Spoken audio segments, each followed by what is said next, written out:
It has been quite a long time since I posted a video of making soap, and since the last one, I have retired from teaching, so I don't have access to that laboratory anymore. And that's kind of inconvenient, but I am working from my kitchen at my house, and so thought I would do another soap video today. I'm doing a 66-ounce recipe, which will be put into a brambleberry silicone-lined 18-bar mold. That should fit nicely.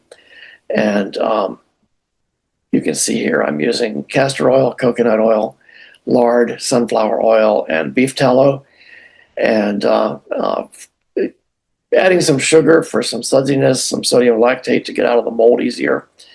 And I'm using freesia fragrance oil from Nature's Garden, and that fragrance oil is slightly accelerating, so it's not too bad, but I'll have to work reasonably fast, I think. And then on the bottom right there, you can see the colors of clays that I'm using. To create blue, I am adding a little bit of indigo powder to the white kaolin.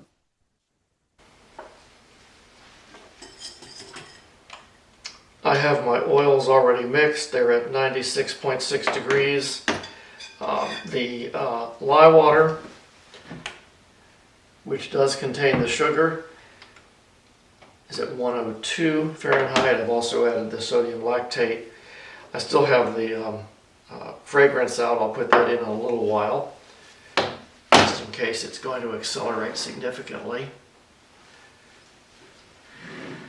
And then I have all of my colorants here with a little bit of water added to get them hydrated.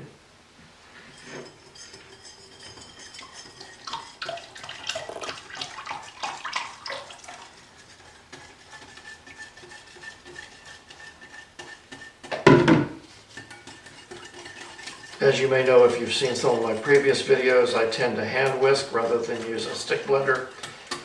Even though that sometimes takes longer, I feel like it gives me more control over the speed at which the soap starts to harden, and also tends to avoid bubbles. Other people are really good at using a stick blender and they make a very nice soap. I just find that I prefer to use the hand whisk. This is already emulsifying pretty nicely.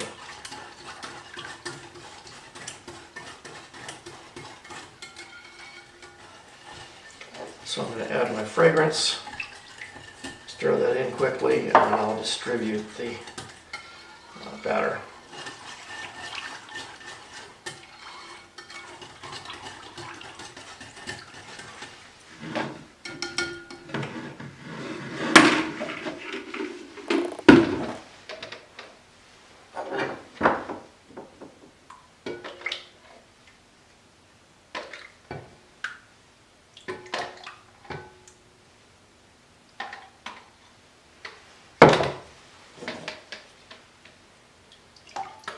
And as I have done in the past, I'll probably speed up this video or even cut out some parts of it if I'm doing something repetitive and boring.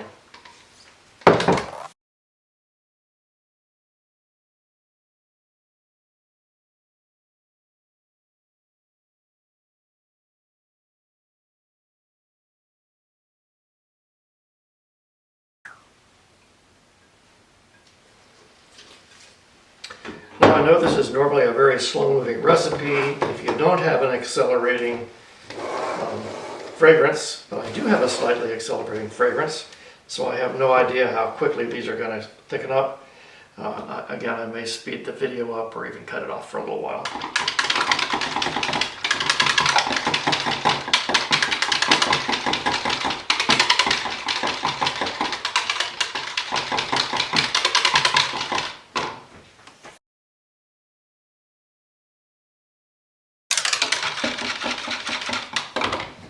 Yeah, I'm going to whisk these for a while off camera. I'll then move the camera over so that you can see in the mold.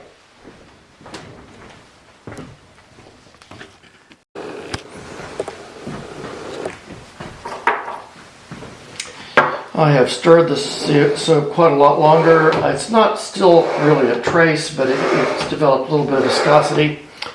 And I'm going to pour in several cycles here. The order will be white, blue, yellow, pink, green, purple. I'm going to start out just with kind of a serpentine pour. This batter is still thin enough, it'll probably mix considerably at first. I don't mind that in the bottom part of the bar, I think that's fine.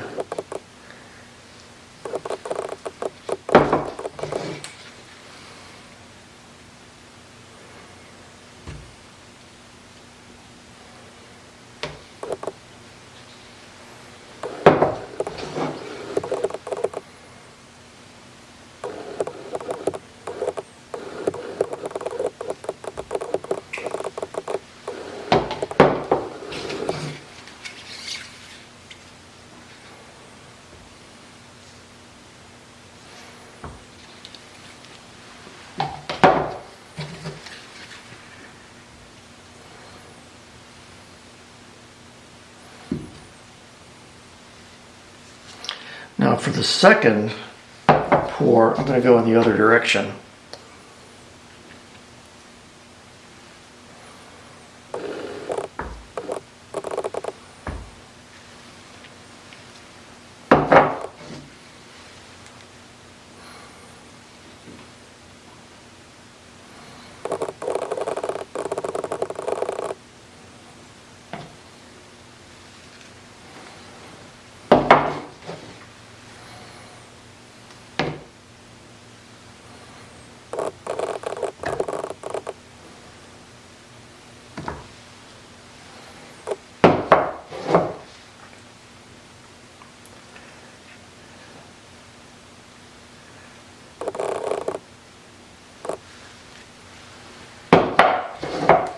We're at light trace right now. I can definitely feel this thickening up.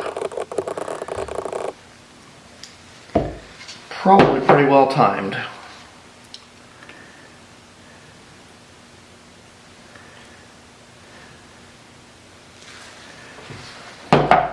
Then I'm going to use most of this on a third pour back in the original direction. I'm going to save just a little bit to stripe the top.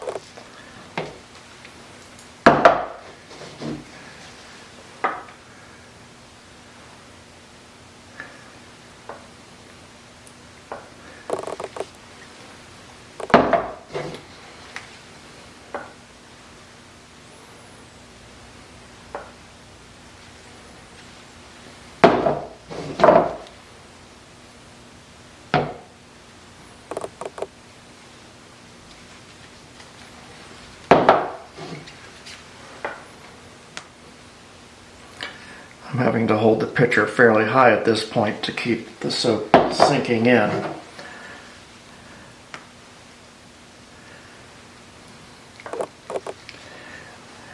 Now, because this mold makes 3 bars across, I'm going to try for 3 rows of stripes.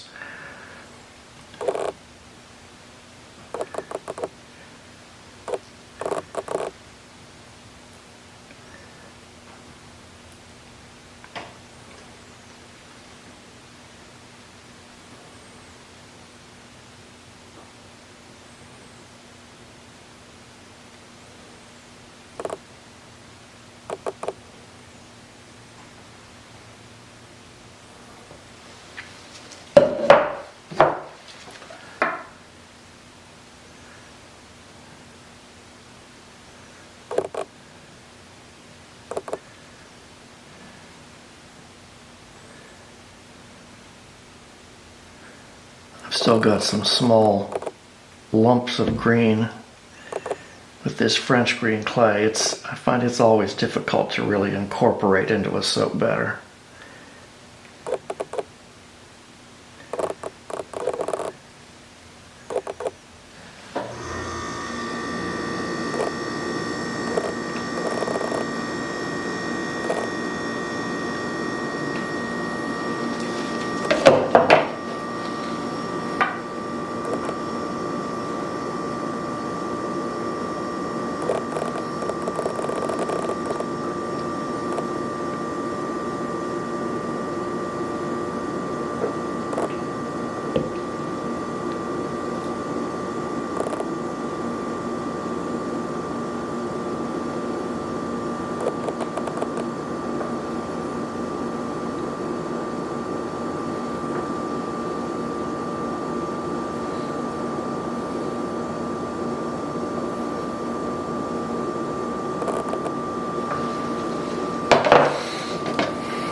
Now, once I get this swirled, I can scrape the remains of that into a small mold to make a travel bar. So those are my basic stripes. What I want to do now is make a Taiwan swirl on top of that at about 1-inch intervals.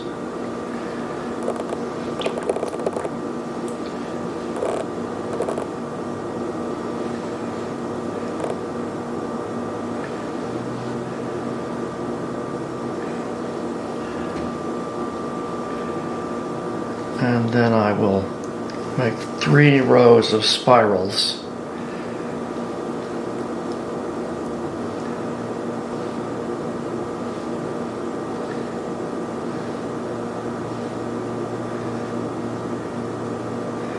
Overlapping the spirals wherever possible.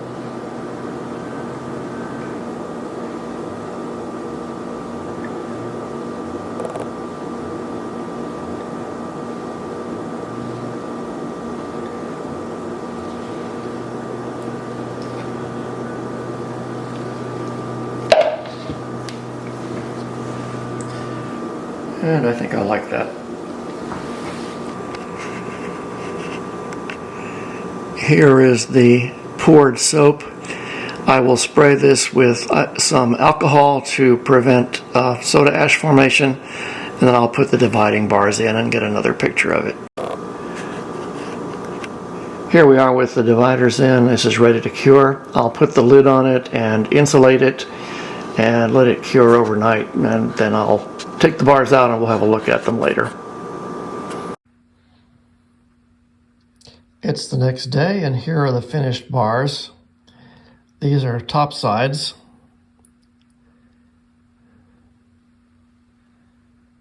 I wouldn't have minded if the color separations were a little sharper. On the other hand, I kind of like that, I guess you'd call it an ethereal look of the slight blending.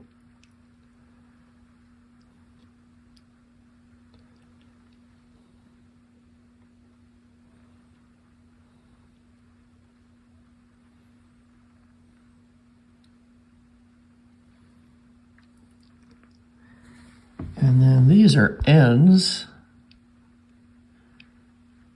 and sides,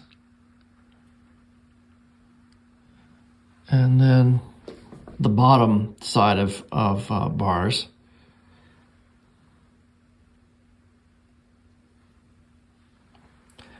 So this is probably my favorite one here, and I'm pleased with them.